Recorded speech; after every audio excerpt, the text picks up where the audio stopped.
All right, good afternoon. It is 1:15 because my computer's still set on New York time. But I'd like to thank you for joining me in this time. I know there are a lot of really good sessions at this period. So thank you for joining me. My name is Rebecca McCreary, and we are going to be looking at the grammar and logic of Quadrivium, but specifically mathematics. I am not usually type of teacher who lectures, so I do have a bit of a presentation, but we are going to have some discussion at the end. So be, keeping track of any questions you have because there will be time to go into that. Also, I'm going to be talking about quite a few books, and if you're like me, I end CCLE with a list of 147 books. So if you would like to get any of the books that I talk about, you can give me your email after the presentation during our break, or when we have our discussion time, and I'll just email you the list so you don't need to worry about keeping track of book titles.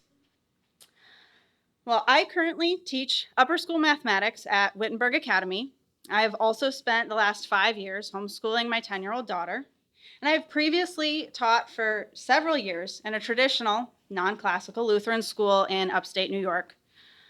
These experiences have been rewarding, challenging, and eye-opening, especially in the field of mathematics instruction.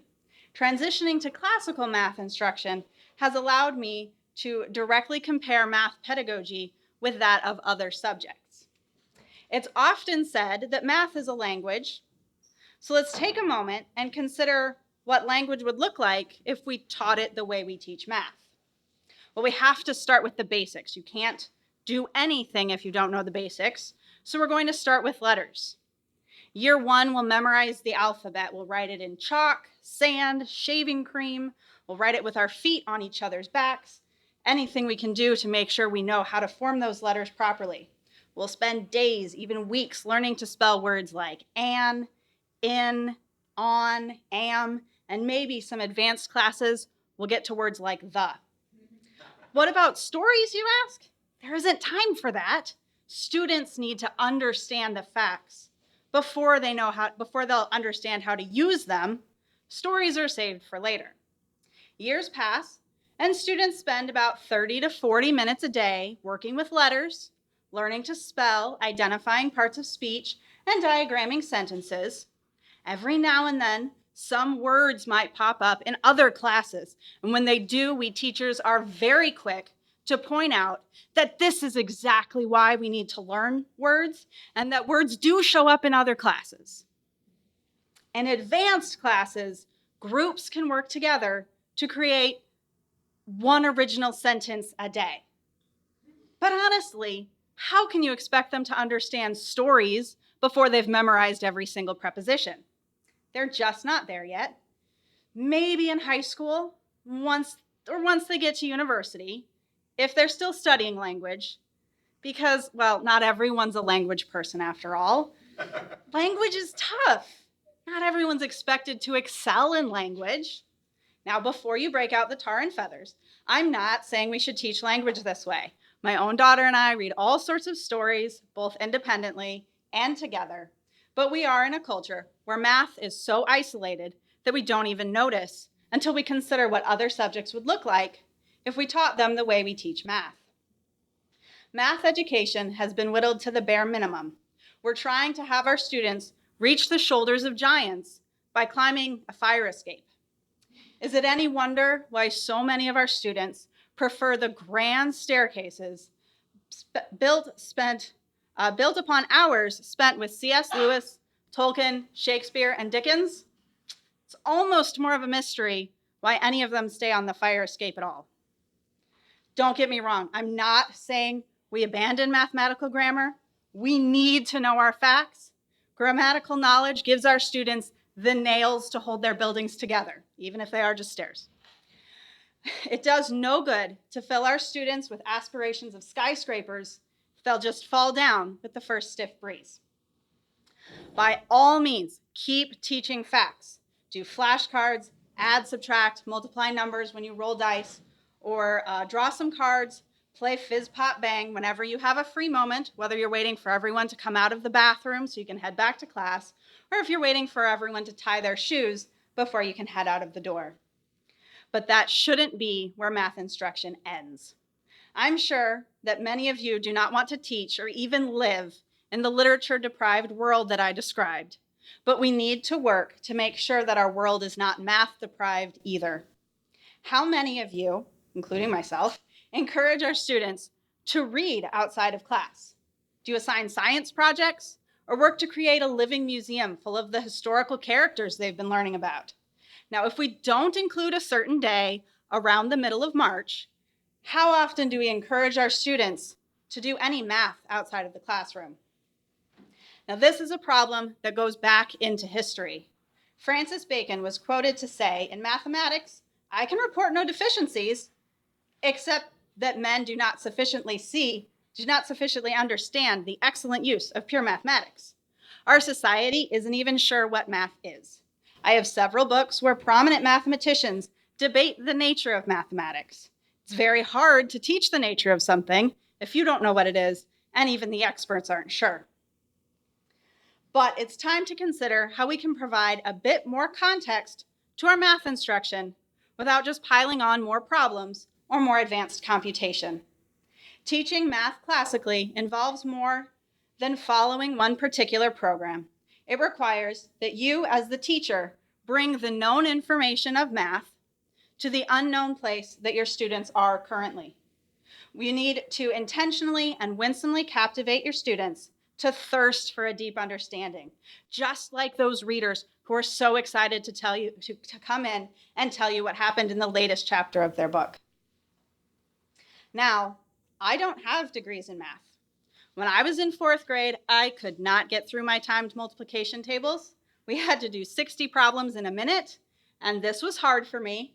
So using my flawless 10-year-old logic, I concluded that I was not only going to fail math, but the entire 4th grade, because that's how it works, obviously. Now, I would also lay on my bed and wonder how high I could add if I always added doubles, always sticking to 32 plus 32 and never considering anything like 128 times 2 because, well, didn't you just hear I can't multiply? When I got to 7th grade, when I was taught pre-algebra, math class seemed to morph from high-pressure calculations into puzzles, and things started to change. I still wasn't the fastest computer in my class, but I could help others who were faster and therefore smarter than I was. I could help my class to see new ways to approach the problem, and there was always more than one way to arrive at a final answer. I had the opportunity to wonder which way to go as I studied a problem. But then, as a senior in high school, it's another example of wonderful logic. I decided that I wouldn't have the authority to teach people who were taller than me. So I majored in elementary education, and my formal math instruction ended there. Since that time, I have read books about math. Not textbooks, well, not just textbooks, but books like Flatland by Edwin Abbott, where Victorian society is compared to polygons, or A Most Elegant Equation by David Stipp, who spends 240 pages discussing a single equation, e to the I pi plus 1 equals 0, just in case you were wondering. These books allow the reader to consider mathematical concepts without getting bogged down in calculations that the reader may not want or may not be able to do. You just need to be well-versed enough in facts and mathematical grammar to let yourself wonder about the book and look for math in the world around you. And this is something that I do in my home and I try to do with my students at Wittenberg. At home, we often have arguments about whether momentum or gravity is more responsible for a tossed napkin, missing the trash, and spilling onto the floor, with calculations that my husband does. In school, I make my students roll their eyes as I join the book club that's reading Sherlock Holmes and point out that Sherlock is dealing with all of his known information and seeing how that affects his unknown information. And gee, that really sounds like an equation to me. Like any other subject, students need to see teachers who see math around them and feel comfortable wondering, what if? As I teach my daughter arithmetic, We wonder what kind of drawing can be created when you start with a square that is 1 unit long and place another square that's 1 unit long next to it and border those with a square that's 1 plus 1 plus 2 units long. Well, now you have space for a square that's 3 units long and 5 units long and 8 and 13. And this leads to a lesson about Italian Renaissance rabbits and Fibonacci, but only after we have done enough math so that she can see the pattern and do as much practice of addition as she needs.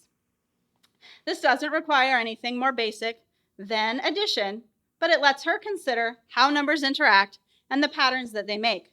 It gives her the confidence to sit at the breakfast table and muse that when you're adding, you can only get an odd number if you add an odd plus an even. But if you add an odd plus an odd or an even plus an even, you always get an even number. Now, yes, Euclid proved this in Elements, Book 9, Propositions 21 to 23. I did read some textbooks also. But doesn't that just prove that she's doing real math? As we practice our multiplication facts, she feels free to stop our drills in order to share her new thought. That if you look at a square number, 7 times 7 equals 49, and the product of a number that's 1 less, 6, and a number that's 1 more, 8, the product is always 1 less the second time. Those firm in their algebra will know that because x minus 1 times x plus 1 is x squared minus 1, this isn't shocking, but I'd never considered it before, and until I wrote it as an equation, I wasn't even sure it was true. And this observation came from a 9-year-old. She didn't know how to prove it, but she saw the pattern. She was open to wondering about numbers. To take another poke at the bear, how many lessons do we have in a year actively questioning the book that we're reading, trying to connect it to another book or something that happened in our lives or history? How many of those lessons do we have in math class? These lessons don't need to be complicated, long, or thoroughly researched with citations. Just do what you do in math. Just do what you do in the other subjects in math. At my house, when we see a rainbow, we talk about God's promise to Noah and humanity, the water cycle, and refracting light. Not even all three with every rainbow. It doesn't need to be more complicated than that. If a certain phone number or address strikes your fancy because it has several threes all in a row or all the numbers are in order, mention it. Take time to notice when the day of the month is a multiple of the month, like March 9th, which is extra fun because 9 is 3 squared. Or if you see a palindrome in the numbers of the 21st of December, or you can make a simple addition problem when you get to October 9th this year. Numbers are all around us, and our students need to see that they are worth noticing. Now, all the anecdotes are nice, but let's get down to something that's properly pedagogical. Good teachers help their students see the big picture in the context of what they're learning and wondering about. It is comforting for them to know that they're not the first person to have these thoughts. As Le Bouvier de Fontaigne said, an educated mind is, as it were, composed of all the minds of the preceding ages. The logical step is to make students aware of the great minds that came before and their work. Peeking into mathematical history opens the window to the vastness and wonder that mathematics holds. This does not mean we scrap our curricula and start over. We simply have to add a few carefully thought out comments, discussions, and assignments. The day-to-day assignments of my classes are probably very similar to yours. At Wittenberg Academy, I teach Quadrivium A, B, 1, 2, and 3. I'm sure most of you are intimately familiar with the trivium, the study of grammar, rules and tools, logic, reasoning, and rhetoric, explanation of use of language. Quadrivium is, historically, the study of arithmetic, numbers, geometry, numbers in space, music, numbers in time, and astronomy, numbers in time and space. I personally prefer to think of these 4 subjects as patterns with regard to space and time, but for right now, we'll limit our discussion of the quadrivium to the idea of contextual mathematics. Most days, each class has a lesson detailing the steps of a particular algorithm. We learn the formula and the parts of an equation in a standard grammatical format. To add a 3-digit number, you line up the place values. To solve an equation, isolate the variable by transforming the constant and then deal with the coefficient. Students have readings, assignments, and quizzes. This is a normal math class. But this is grammar. This is the bare bones. It's the fire escape. Classical mathematics should strive to encourage students to consider more than just the grammar of their subjects. I have set my classes up a little differently as I work to offer a more expansive classical math curricula. Quadrivium A is a course that deals directly with numbers, basic arithmetic. We learn the rules for their interaction, but also where they came from. I spend a grand total of an hour throughout the length of my entire course watching a documentary called The Story of One with my students. It's an amusing look at how numbers have developed throughout history. It starts in Sumeria, where the entire concept of writing was supposedly thanks to farmers who didn't want to drive their entire flock to market day. So they created symbols that could represent their animals. Then the documentary travels to Egypt to take a look at the pyramids. We get a glimpse of Greek geometry. We head over to India and the invention of zero. And finally, we end in the digital age. Students are able to meet some influential mathematicians, such as Pythagoras, Archimedes, and Fibonacci, and see that numbers can be used to explain everything from musical harmony to video games. This may not be new information for some of the students, but it is for others. And few of the classes are as popular as the days we spend time in history. Even when we've finished the documentary, it seems to be more meaningful when the topics we're studying come back to a historical point that was made. It gives students a frame of reference and maybe even purpose to the work that they're doing. It gives them a bigger picture of math and a sense of the mathematical giants that have discovered the wonders and patterns that have been given to us since creation. Mathematical history is not something that is often included in most programs. That's because it's messy.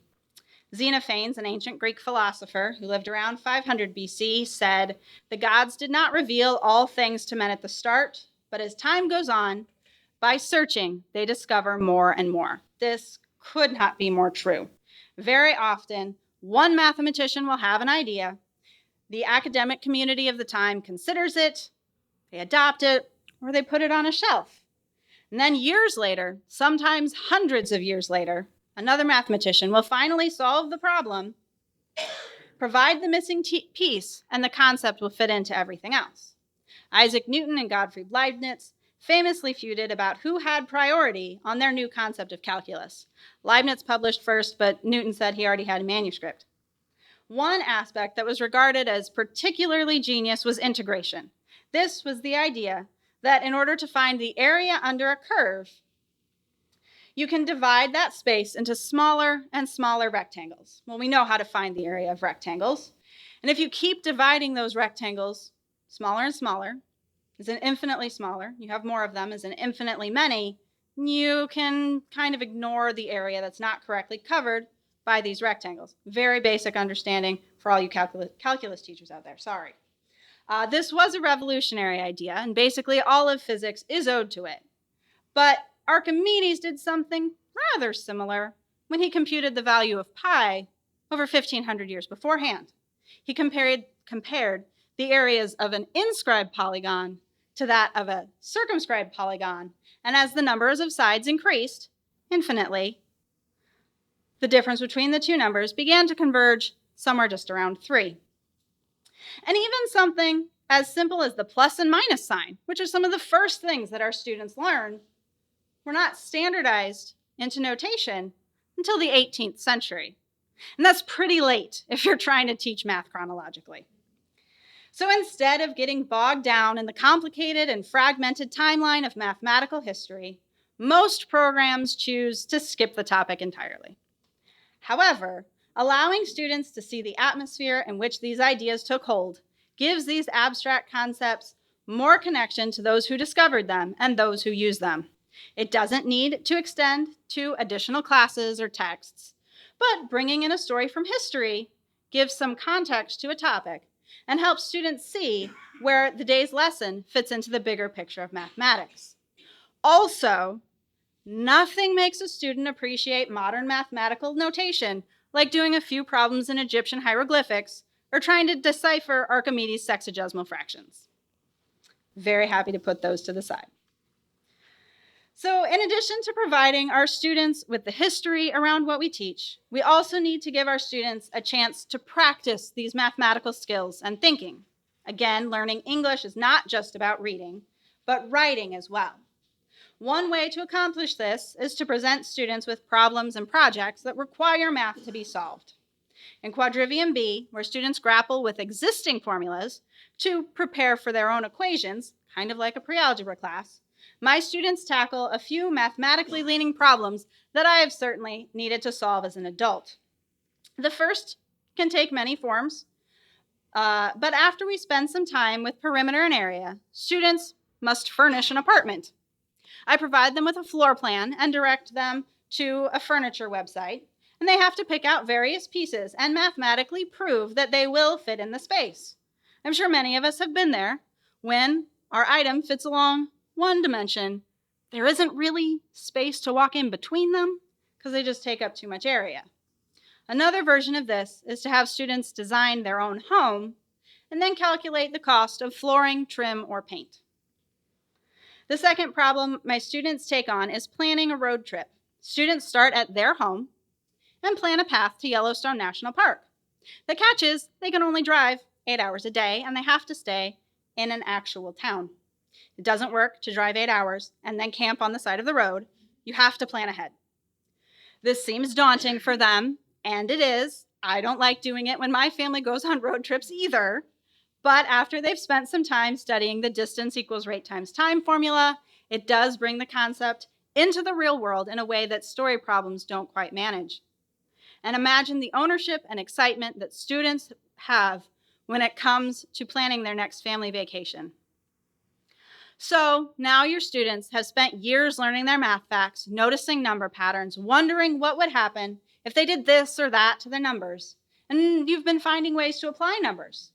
You've done everything you can think of to make them comfortable with numbers. So they should be ready for algebra. But some of them, even the ones who can beat high schoolers and adults and around the world, are struggling. So what went wrong? Well, algebra is where students move from the grammar of mathematics to the logic. We can help prepare students for this by encouraging them to look for and explain number patterns, but many of our students are still working in a structure that is based almost solely on age. And if we go back to the text that started many of us on our journey in classical education, we see that Dorothy Sayers says, "It is difficult to say at what age precisely we should pass from the first or set to the second part of the trivium. Generally speaking, the answer is so soon as the pupil shows himself disposed to pertness and interminable argument." So then we ask, how many of those struggling around the world champs are really at this pert stage? Are they asking questions not just to find the answer, but to kind of prove you wrong and open a window where they can find the answer themselves? We need to allow students to mentally mature so that the mathematical landscapes they move into are ones they are prepared to scale. Students seem to thrive in Quadrivium A and B and feel very comfortable with number operations, yet not all are ready for the rigors and the mental maturity required in algebra.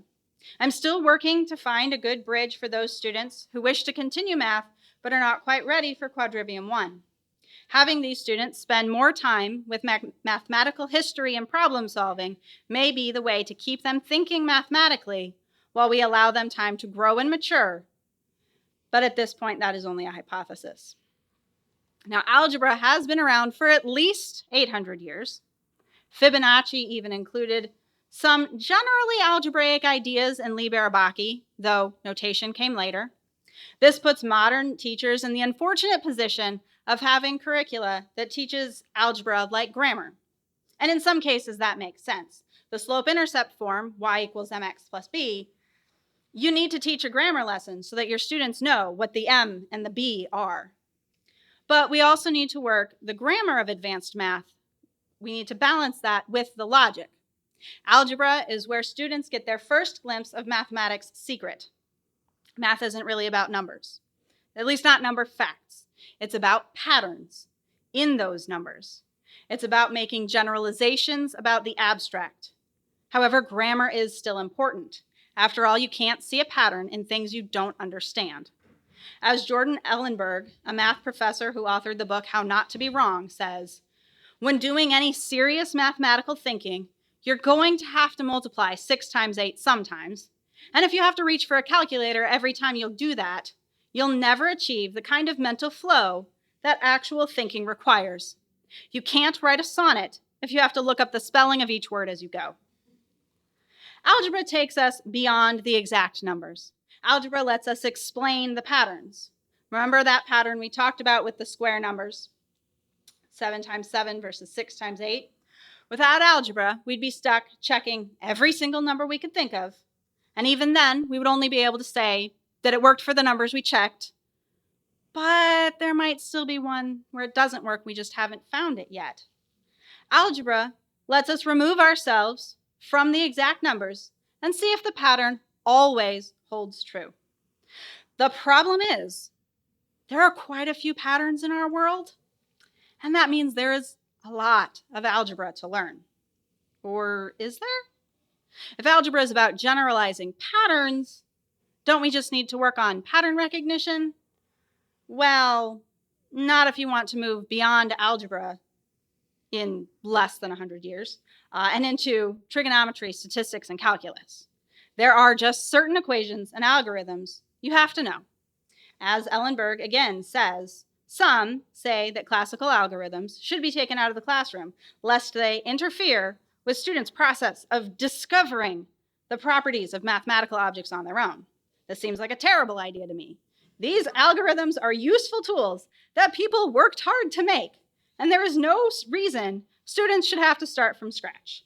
And I couldn't agree more.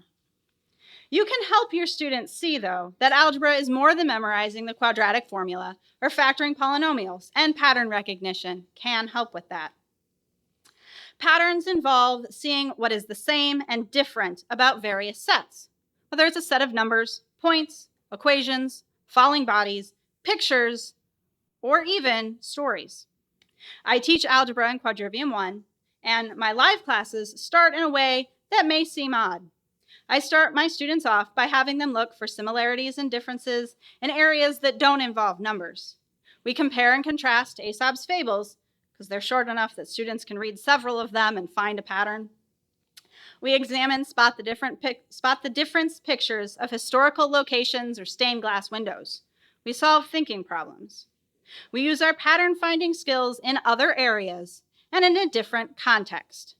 If we're teaching algebra in order for our students to learn to think in a structured and organized way, we need to give them opportunities to practice that without worrying about the mathematical grammar that they know.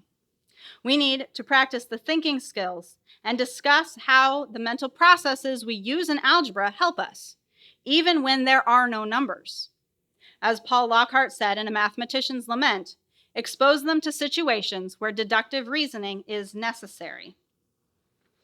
At this point, you may be thinking something along the lines of, that sounds interesting, but my scope, sequence, and schedule are out of my hands, and I really only have 47 minutes a day to study and talk math with my students. I have to teach the curriculum, so how do I add all these lessons in history and projects and thinking puzzles? Trust me, I understand. Over 90% of my classes are not anything different than what's happening in your class or anything that's been happening for the past 10 or 20 years. The way math is usually taught does work. Students will learn it, just like students can learn to read from a basal reader. Students will be able to get through their lives, but allowing students the opportunity for some guided exploration can give them the opportunity to thrive. At Wittenberg Academy, I host an extracurricular page called Mathematics Wonderland. In Wonderland, we get to fall down the rabbit hole.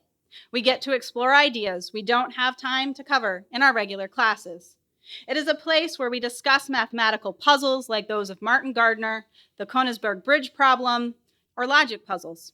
We consider the use of mathematical analogies in literature like that of Flatland, the logic discussed in Isaac Asimov's Foundation, or what exactly it would mean for something to be infinitely improbable. There is time to delve into biographies, whether we look at short summaries like those in Significant Figures by Ian Stewart, or read an entire book about one mathematician like The Fractalist, the memoir of Benoit Mandelbrot. The important part isn't even what's there, it's that it is a collection of mathematics. That mathematics is important enough and interesting enough to warrant its own after-school club. That there are math books that aren't textbooks. I run Mathematics Wonderland as an ever-increasing space to post video and forum discussions of these books or mathematical videos, like those of Number Files, Stand Up Maths, or Mathalogger, mathematical news, like the discovery of the scutoid last year, and of course, we do have a special section for Pi Day. All Wittenberg Quadrivium students have full access to Wonderland, regardless of their level. They have a place to observe how older and past students have interacted with certain ideas, where they can explore a variety of mathematical trails, like Mobius strips or knot theory, at their own pace, and create a record of their mathematical growth as they interact with these ideas and students throughout their time at Wittenberg. Now, some of these benefits are specific to the online format of Wittenberg Academy, but you can create a similar mathematical sandbox for your students. The first and most important element is books. Just like any classroom that teaches reading has a library, you can build a math library. Grammar school teachers? A couple? Okay. So you can have books that focus on mathematical concepts, like the Circumference series by Cindy Neuschwander, Math for Kids and Other People Too, or The Adventures of Primrose the Mathematical Cat by Theone Pappas. Mathmagic and The Phantom Toll Booth are also good titles. Even if your students don't read the books in your math section, they will still know that there is a math section, and they will understand that math is more than just a textbook. My Mathematics Wonderland is a perfect place for me to present situations to my students where deductive reasoning is necessary, and it can certainly be done in any classroom. One great tool for this is puzzles. Puzzles force students to sort out what they know and what they don't. Jigsaw puzzles are a good visual tool to encourage students to organize information pieces by important aspects, usually color. That's how I do it. Building puzzles, can you make a bridge out of Pringles, or how high of a structure can you build out of toothpicks and mini marshmallows? Give students tangible evidence that order and patterns are useful and efficient. Logic and verbal puzzles help students sort through known information and deduce the unknowns. Whether you can find some time in class for dedicated puzzle time, create an after-school club to solve puzzles, or just have a puzzle collection on a shelf, puzzles allow your students to apply some of the thinking skills of math in a potentially number-free environment. In summary, in order to build a classical mathematical environment for my students, I encourage them to notice and wonder about numbers. I present historical context and anecdotes. I provide access to mathematical resources through a mathematical library. I challenge students with puzzles that can be solved in more than one way. I give them problems that require math in order to find a solution. And I discuss other areas where they can apply their mathematical thinking skills. When we practice extending mathematical thought beyond textbooks and math class, we are given the opportunity to reconsider things around us. Learning to find patterns and identify their rules helps us see the amazing order and consistency in God's creation. Trying to list all the numbers between 1 and 0 gives me a very different idea of infinity than looking at the night sky, which to me just looks flat.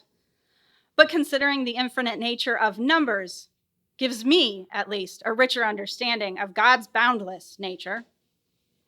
And learning to thoroughly communicate in an abstract language where 5 can be 5 cars, cows, or just the idea of 5, maybe it's not even a 5, maybe it's an X, trains our mind to consider a God that is beyond our senses. Thank you.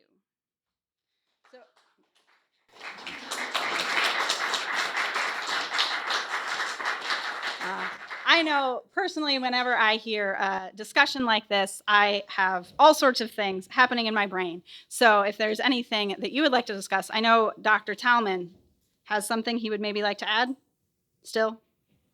Not now. Okay, not now. Any questions? Thoughts? Yes. So what recommended reading would you advise for teachers so that they can help their students in this broader approach? Find a book that's interesting to you. It's just like if you're trying to help a student find a new book to read. Find something that's interesting to you, and then you can discuss it with them. Okay, I know, at least at my Barnes & Nobles, there is a math section, but there are some, I think the easiest place to start is history, because it does take out a lot of the equations. If you're not sure, because I know for me, I sometimes underestimate my ability to read the equations, and I get scared of the great mathematicians because I feel I can't understand that math. So I read history, I read biographies, and significant figures. Again, I can email you the list. Is a great one because the biographies are 10 to 15 pages. So you can get a little peek and see that, oh, okay, so Fourier, that's not really a great mathematician to talk about with my students because we don't talk about, trigonometric functions and the Fourier sequence. But maybe we can talk about Archimedes, or we can talk about someone else. So that would give you a good place to at least get a start. But I would say just something that's interesting to you, and then you can, genuinely recommend it to your students. Any other questions or thoughts? So how would you set up a math class? Would you still use a traditional math book? Okay. Yeah. What's your recommendation? Like, what do you think are good classical educated math curriculum? A good classical math curriculum is it's going to have grammar. It is going to have grammar, but it's also going to allow you to enhance it. Just like a good classical reading curriculum is not a full curriculum based on the book list, right? You're going to have your book list. These are the books that we're going to read, but you're also going to bring in other aspects, and that's really where it comes from. And it isn't even so much that you need to read all of these new books.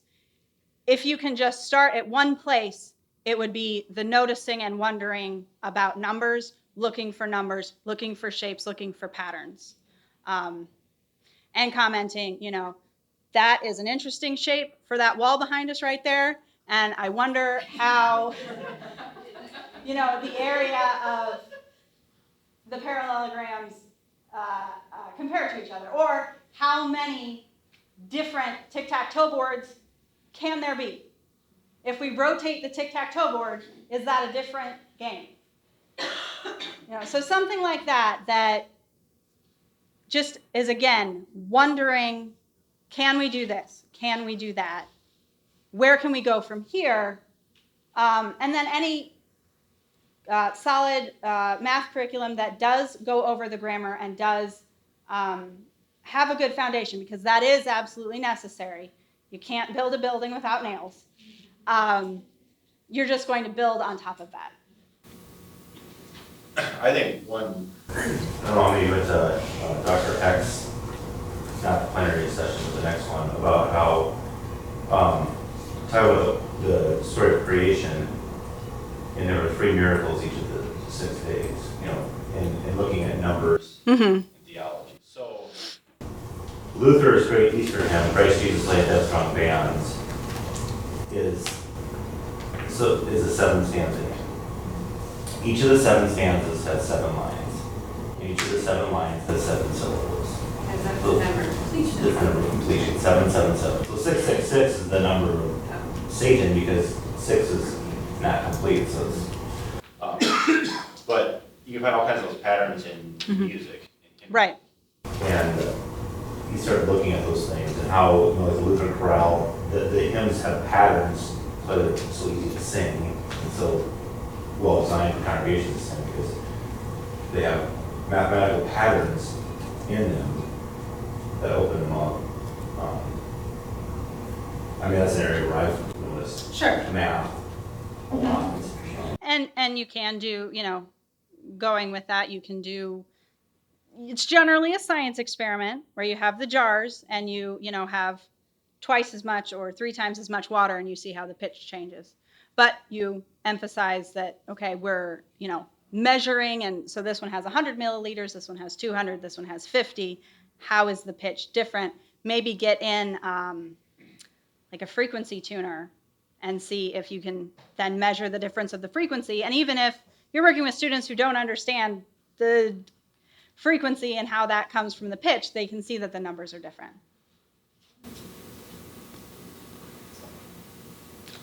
Yes? With talk a lot about books and issuing books for the classroom. And one important thing with classical education is using the primary sources. Yes.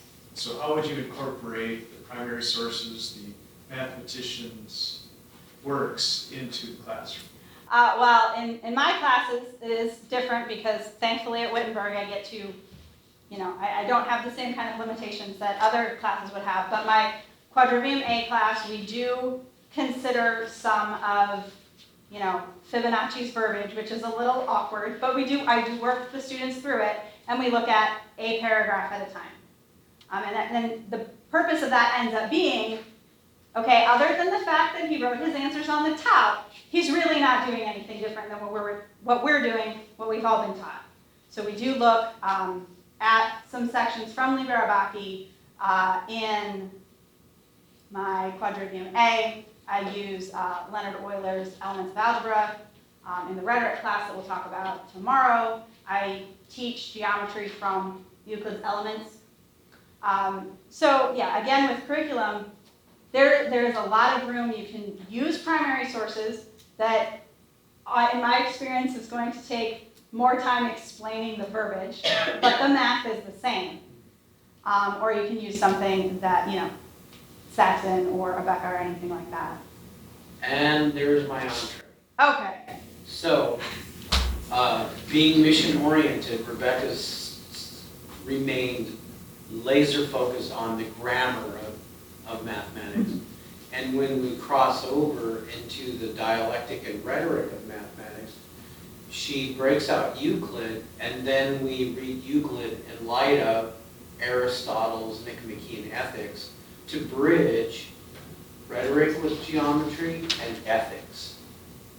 And that's where the combination of the trivium and the quadrivium comes together, which I've heard Mrs. Dr. Beeth, talk about, you know, we need to find ways to give the quadrivium more attention and to bridge the trivium and the quadrivium. And that's why I was so excited last year when Dr. Beeth brought it up in his keynote, and then to realize that we were just getting ready to fire off with this innovative approach that we'll talk about next, but I was dying to hear a little bit of that backstory here, because I think that's very interesting and innovative. And kudos to Mrs. Benson for encouraging that novel approach. You know, I have to comment, follow up, that Jocelyn has been telling me about the approach that they've been working on for a couple of years, and I've been encouraging her, okay, when are you going to be ready to present? When are you going to be ready to share? So that the rest of us can find out, you know, just not necessarily exactly copying what you do, but, you know, what's the path that you're taking? So I really appreciated how you stressed patterns, patterns so much, because language people can think of patterns. Yeah. Yeah. Very easily, and you can identify patterns, and particularly in this day and age, when with the emphasis on STEM, which seems like that's a, you know, how can you argue against that? I do it tomorrow. It's okay. To talk about looking for the patterns in music, Mm-hmm. pattern in poetry, Yep. and in art, I mean, that is integrating the quadrivium in with the trivium. So Yeah. Yeah. I'm delighted to hear tomorrow. Well, and going off of poetry, poetry is an excellent example because of the patterns. And, any age group of student, they're going to have the pattern of poetry that they're working on, whether it's a couplet or, a limerick or a villanelle. There is a certain pattern and there are certain requirements. And that, in my mind, I tend to interpret things as parallels to math, is a nice complement to algebra because, again, we're following the rules to create something different. And you have a bit more freedom, a bit, I guess, with poetry, but you're still following specific rules and restrictions to fit in that pattern. You know how was it the original Star Trek movie or number 2? No, it was the original Star Trek movie. Voyager was a Voyager space exploration vehicle that was sent to the end of the universe and back to gather information. And it gathered the collected data of the universe and still had no meaning. That's the interesting side. Couldn't find meaning. It needed its creator. But I honestly was listening to Scott Gerke talk on the way over here today, and I felt like I was listening to someone who's thought about the mathematics of music to that extent. He had a universal grasp of that. I mean, it hurt my brain. And if you're a musician, you should ask him sometime about mathematics, about teaching music from a perfect pitch perspective. And it's very interesting. He's got to get a talk on that. But again, it was melding music and math. Everyone knows music is mathematical. Right. But to be conversant in that, Mm-hmm. and to think of new ways to teach music that's not just mathematical, but it involves theory that wasn't even around before certain electron, like oscillating instrumentation. Yeah. He's And that's going to play right into talking trigonometry. about, like the new wave, Mm-hmm. literally the wave. So anyway, I just had to throw that in. Sure. Speaking of patterns, I like how you recommended to compare and contrast patterns in non-math contexts. And there's a context that is sometimes considered math, but it's teaching logic, but as the traditional formal logic, which is in my mind more of a language thing. So it's kind of a bridge. It is. And as a bridge, it's hard to kind of express this, but in the area of language, we're kind of dealing with, it's something that human beings have had a hand in making, because the elements of poetry and things, it's very depending on your language. Sure. But in math, you're exploring and discovering creation. Mm-hmm. It's like creation itself. Right. Integrate that. Yeah, because it's universal as long as we're all using the same numbers. But either way, you're talking about levels of abstraction. Mm-hmm. And when you get to a higher level of abstraction, that's when you're kind of edging from the grammar into the logic stage. Yeah. So one thing I kind of struggle with, maybe you can shed some light on, is how to determine when to take a class from to the next level of abstraction. Right. Yeah, I don't know how you would do it for a class, because the problem with classes is that student's ready and that student's not. Right. So that is something that we're all going to need to keep working on for the next forever. Yeah.